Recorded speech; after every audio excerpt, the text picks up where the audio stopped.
chicas, solo chicas hoy, a Teleteatro, y hoy vamos a hablar sobre investigadores, investigadoras del siglo XX, pero españoles, españolas, que he estado indagando un poco a petición de alguna de vosotras y nada, os quería contar un poquito el siglo XX en España.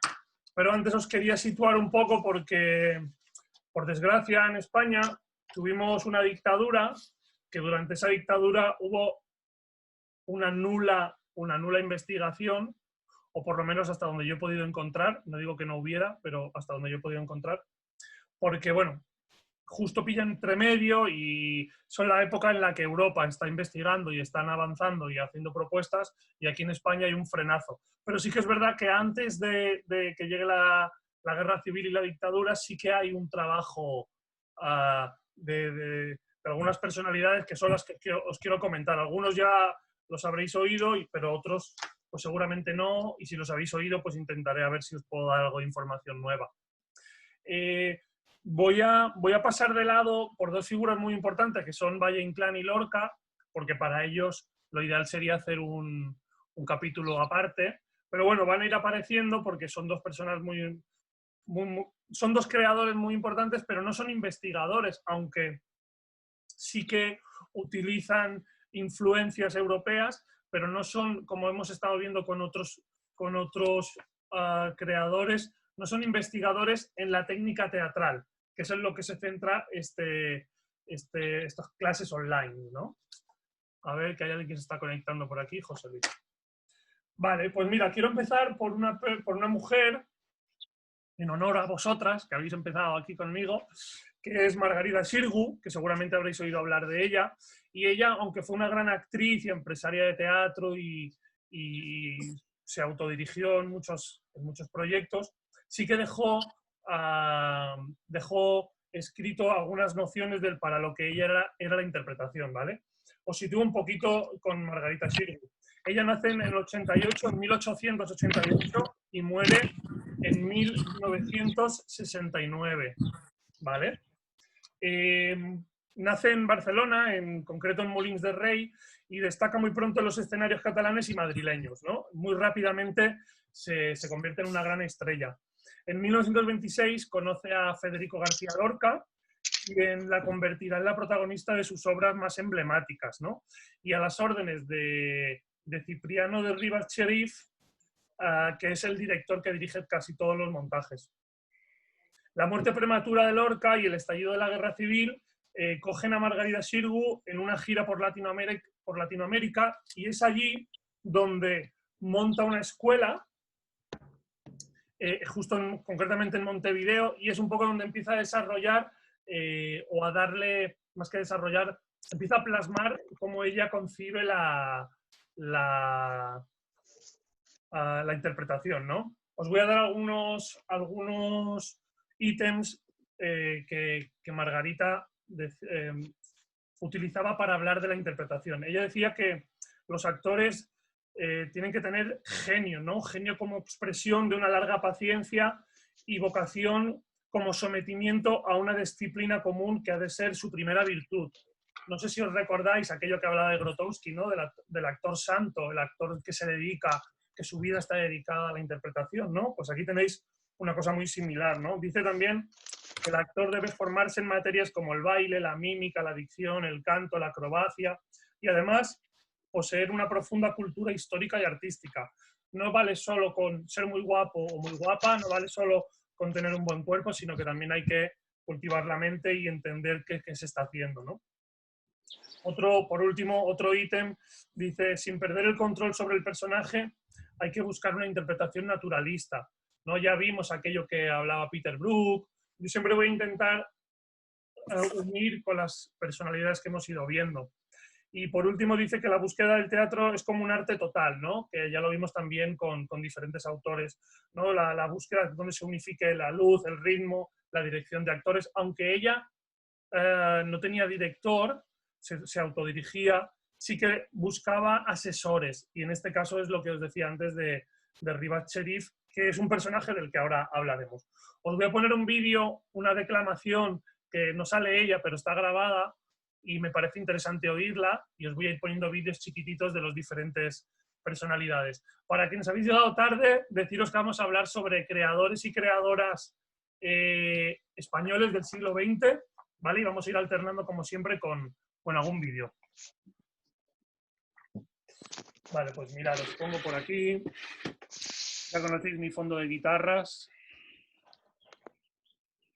Dura poquito, creo que son 4 minutos, pero lo voy a dejar un poquito menos.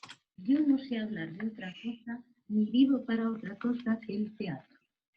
En estos momentos de transformación de las costumbres públicas, mi preocupación constante tiene una actualidad española. Se va a crear el Teatro Nacional.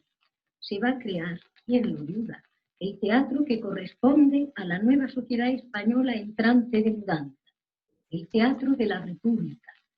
Ese teatro no creo yo que haya de ser pura y simplemente lo que se entiende un museo.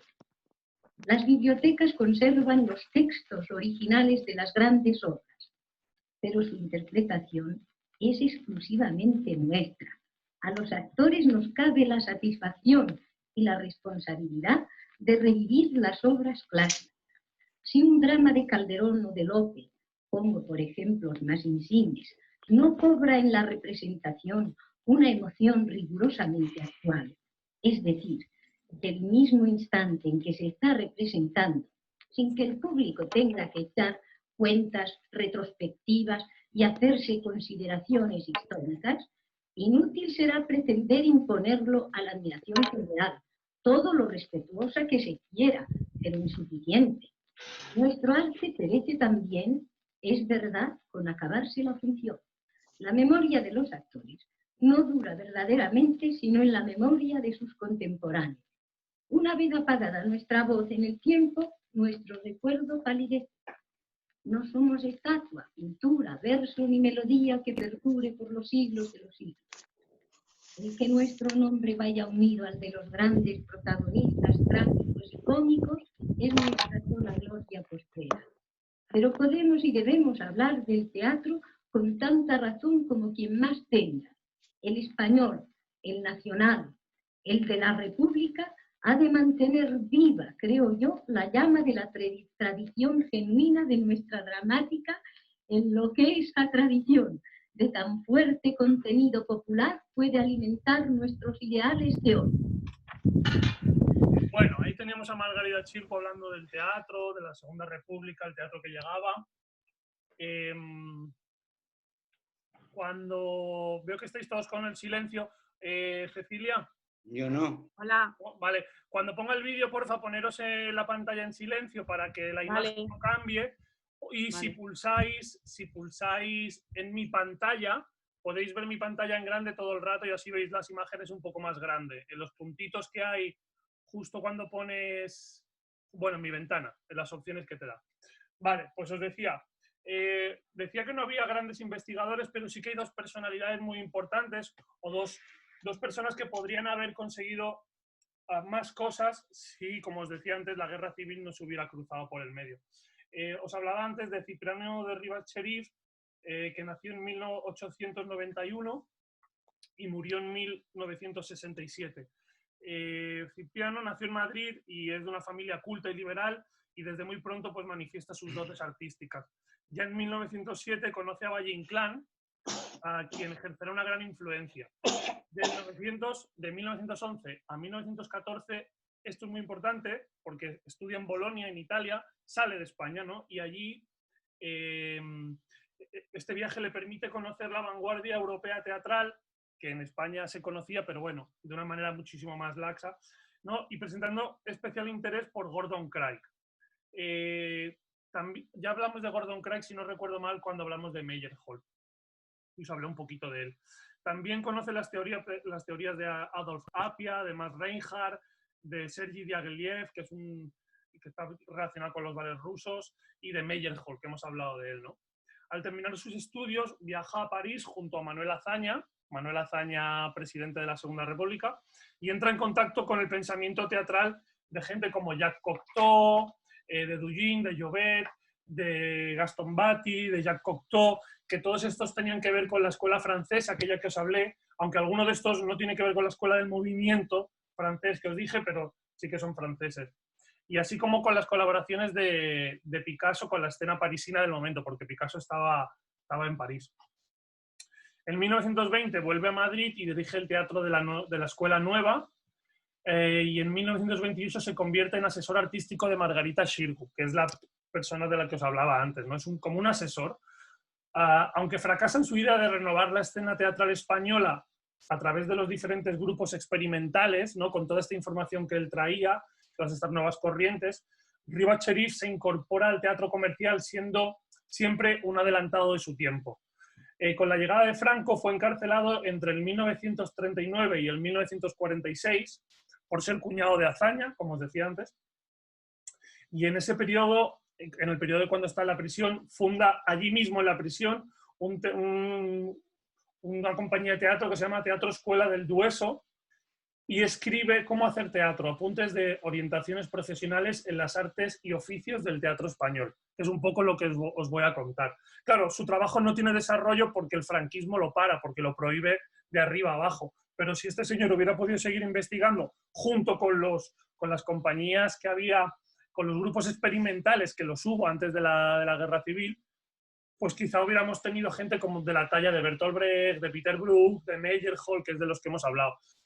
Ahora, aquí se conocen, pero han pasado muy desapercibidos a nivel europeo. Bueno, ¿qué nos decía Rivas Cherif? Os voy a poner un vídeo que he encontrado muy, muy bueno, que lo ha hecho el CDN y habla de él y nos va a servir para ubicarnos, y todo lo que no diga el vídeo yo lo completo ahora cuando lo acabemos de ver. Por favor, vídeos en silencio.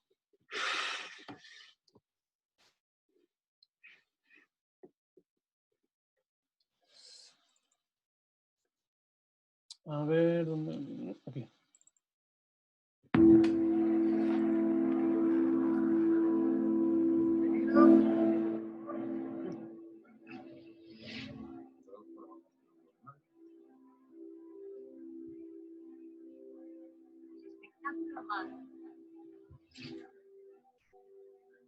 El 10 de julio de 1940, Cipriano de Rivas Cherif fue secuestrado en Burdeos por agentes de la policía franquista en colaboración con la Gestapo. Los alemanes lo entregaron a las autoridades españolas, que le trasladan detenido a Madrid. 3 meses después es condenado a muerte, acusado de los cargos de auxilio a la rebelión. La realidad es que Rivas Cherif había pasado la mayor parte de la guerra exiliado fuera de España, como cónsul en Ginebra y representante de la Sociedad de Naciones. Pero había un crimen que las autoridades franquistas no le podían perdonar. Era el cuñado de Manuel Azaña, presidente de la República. Rivas Cherif y Azaña se conocieron en el Ateneo en 1914. Cipriano acababa de regresar de su estancia en Bolonia, donde había terminado su tesis sobre el Quijote y el derecho. Inmediatamente se hicieron amigos y comenzaron a colaborar en iniciativas culturales como la revista España. En 1920, los dos amigos fundan la revista La Pluma. En su tercer número escribía Rivas Cherif en su divagación a la luz de las candilejas que en España no hay teatro, con sobra de ellos. Faltan el autor dramático, el cómico y el público. La preocupación por el teatro le venía de sus años de estudio en Bolonia. Allí conoció el trabajo de Edward Gordon Craig, que residía en Italia durante aquellos años. Aunque nunca llegaron a conocerse, las ideas reformistas de Gordon Craig calaron profundamente en Rivas Cherif. A su vuelta a España trató de aplicarlas en nuestra escena. El teatro era en aquel momento un gran negocio que no permitía ningún tipo de innovación que supusiera una amenaza para la taquilla, por lo que Rivas Cherif comenzó a trabajar inicialmente con teatros de cámara particulares ligados a instituciones progresistas afines a sus ideas. En 1918 dirigió Fedra de Unamuno en el Ateneo y 2 años después comienza su colaboración con la Escuela Nueva de Núñez de Arenas. Con ellos puso en escena un enemigo del pueblo de Ibsen, pero tras el golpe de Estado de Primo de Rivera, se cierra la escuela y Núñez de Arenas tiene que exiliarse. Pero las inquietudes teatrales de Rivas no se enfriaron por ello. En 1926 contribuyó a la creación del Mirlo Blanco, el teatro de los hermanos Baroja, que tenía su sede en el domicilio de Ricardo y en el que participaban Pío y Carmen Baroja, Carmen Monet, Valle Inclán, Isabel Oyarzábal y otros muchos. Allí, con una gran pobreza de medios y una gran imaginación, se estrenó lo más renovador del teatro de su tiempo. Para ese teatrito escribió Valle-Inclán Ligazón, su auto para siluetas, que se estrenó junto con el prólogo y el epílogo de Los cuernos de Don Friolera. Ese mismo año se funda la compañía El Cántaro Roto, bajo la dirección de Valle-Inclán, en la que también participa Rivas y con la que estrenan la comedia nueva de Leandro Fernández de Moratín.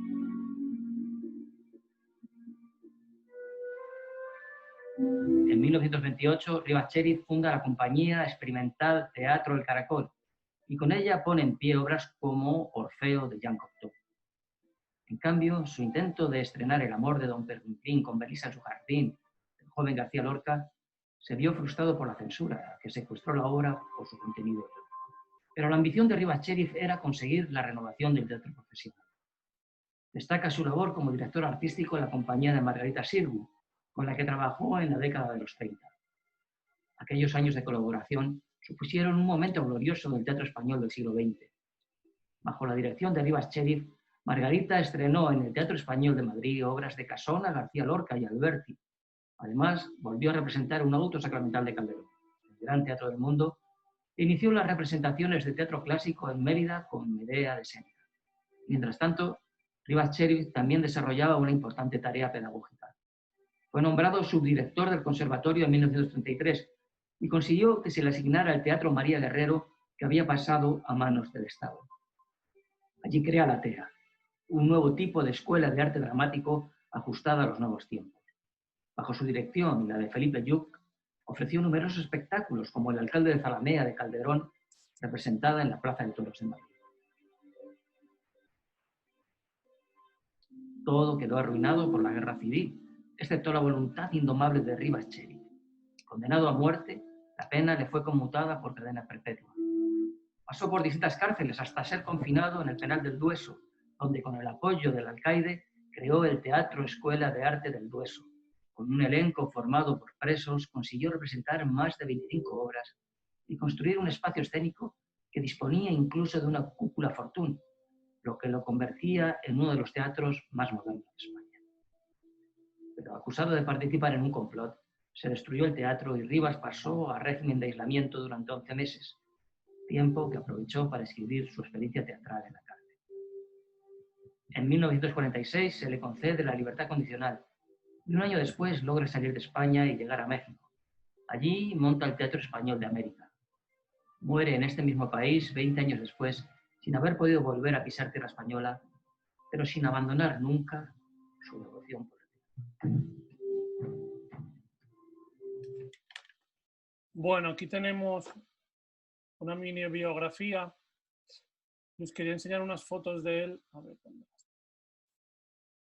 Este es Rivas Chériz, Margarita Xirgu, el cabezón de Lorca. Y aquí tenéis. Bueno, si os queréis quitar el micro por si queréis comentar algo, y os cuento un poquito cómo él veía o cómo él plasmó lo que debía, la técnica que debía tener o sostener a un actor, ¿no? Él decía que el actor tiene que formarse siempre en el ejercicio físico, ¿no? Que tenía que tener un buen físico, tenía que tomar clases de baile, de canto, de esgrima. Son un poco los preceptos muy parecidos a los que hemos estado viendo, ¿no? Hay que tomar clases de dicción, de locución, de oratoria, de lectura expresiva, de comedia del arte. Acordaros de todos la influencia que vimos en la comedia del arte, de la improvisación. Hoy veremos una persona muy importante en el mundo de la improvisación, que no es la comedia del arte. Decía que hay que hablar proyectando para que hasta que nos escuche el último espectador. Acordaros, ¿no? Los actores siempre actuamos, aunque esté solo media platea llena, como si estuviera siempre llena, ¿no? Decía él. Y decía que no, y sobre todo decía que no hay que perturbar al espectador con gestos innecesarios, sobre todo cuando mis compañeros hablan, no despistar al espectador. Es decir, una economía del movimiento en escena que seguramente en ese momento no era así, ¿no? Decía que hay que cuidar que no se advierta que se prepara la respuesta que de memoria se ha aprendido. Esto yo lo he dicho muchas veces, ¿no? Los actores, los personajes, el espectador no tiene que ver al personaje esperando para dar su réplica, sino que tiene que ser como una consecuencia de lo que acaba de escuchar, ¿no? Esa naturalidad. Aquí ya arriba Chériz ya nos lo decía. Decía que la caracterización del personaje tiene que ser de dentro a fuera, construirlo siempre desde quién es, por qué es así, hasta que al final le acabamos de poner la última peca, el último bigote, el último peluquín o el último sombrero, ¿no? Que no se construyen al revés. Y que dice que lo que tiene que hacer primero un actor es comprender la obra para luego poder comprender el papel, comprender el macro de la historia, para luego adentrarse en la peculiaridad del personaje. Dice que los actores tienen que estar conectados con su realidad cotidiana y guardar decoro ante su público en la vida privada. Bueno, se refería a eso, a que como actores se convierten en un personaje público y que depende de lo que hagan, pues el público irá o no irá a verles. Bueno, se convierten en personajes públicos, ¿no? O sea, que hablaba como de un decoro y de saber quién eres y de la proyección y de la importancia que tienes, ¿no? en la vida que te rodea. Decía que había que hacer una... Ahora que lo dice, pocos actores de teatro se ven en esos programas de que uno se va con otro y del plató en plató contando y mira cómo baila y todo. Pocos actores que tú digas, ese actor de teatro, muy pocas veces, ¿eh? Sí, yo me imagino que él también, aparte de lo que dices tú, Ana, en la época, pensad, principios del siglo XX, había muchísima información del boca a boca, ¿no? Pues mira, si vas a este sitio puedes encontrarte a esta. Y las figuras del teatro eran figuras muy importantes, como hoy podrían ser los futbolistas o las estrellas de rock, ¿no? No digo hasta el nivel de que hubiera fans, pero sí que eran personajes muy conocidos y que si de repente uno se comentaba, me lo voy a inventar, que se había liado con una o se había emborrachado y se le había visto, quizás podía hacer incluso tambalear la taquilla, ¿no? Pensar que en ese momento las obras no estaban como ahora, que están mucho tiempo en cartera, a lo mejor estaban días seguidos, 3 semanas, y luego ya se iban a hacer la gira, bueno, y había una parte económica muy, muy importante. Ya para concluir, decía que debíamos tener un interés por los autores contemporáneos nacionales e internacionales y los espectáculos al aire libre. Bueno, eso es un poco la figura de Rivas Charí. Ya veis que es que da como penilla, ¿no? Es un poco como le pasó a Meyerhold, ¿no? Que Stalin lo metió en la cárcel y se lo cargó. Pues aquí no se lo cargaron, pero sí que le sesgaron toda la parte que podría haber construido o investigado, ¿no? Pero sí que, bueno, se le podría llamar un investigador. ¿Existía mucha censura por ahí, en plan, en el teatro? Bueno, estaba la dictadura de Primo de Rivera. El momento en el que acaba esa dictadura hasta al estallido de la guerra civil, sí que hay ese momento, que son unos 30 años, si no me equivoco, no más o menos. Pues ahí, bueno, un poco más. Ahí es un momento de que se investiga y esta gente viene, como os decía, él vuelve a Madrid en 1920. Desde que se va a Bolonia en 1911, ¿vale? Hasta el 14 está en Bolonia, luego vuelve a España, va a Francia, vuelve, hasta el 20 que se instala otra vez en España. Es cuando aprende, cuando tiene toda la influencia, toda esta información europea, ¿no? De nuevas corrientes. Pero ¿qué pasa? Que llega y se da cuenta de que hay un sistema, que es lo que nos ha dicho el vídeo y lo que yo os decía al principio, hay un sistema empresarial que no permite muchos riesgos, ¿no? No permite jugársela mucho. Entonces él al final intenta, pero bueno, acaba sometiéndose a la industria, acaba dirigiendo teatro comercial, pero siempre intentando ir un poco más allá, ¿no? Ir forzando esa norma. Pero bueno, una pena. Los pocos que tenemos se van. Sí, pues los matan.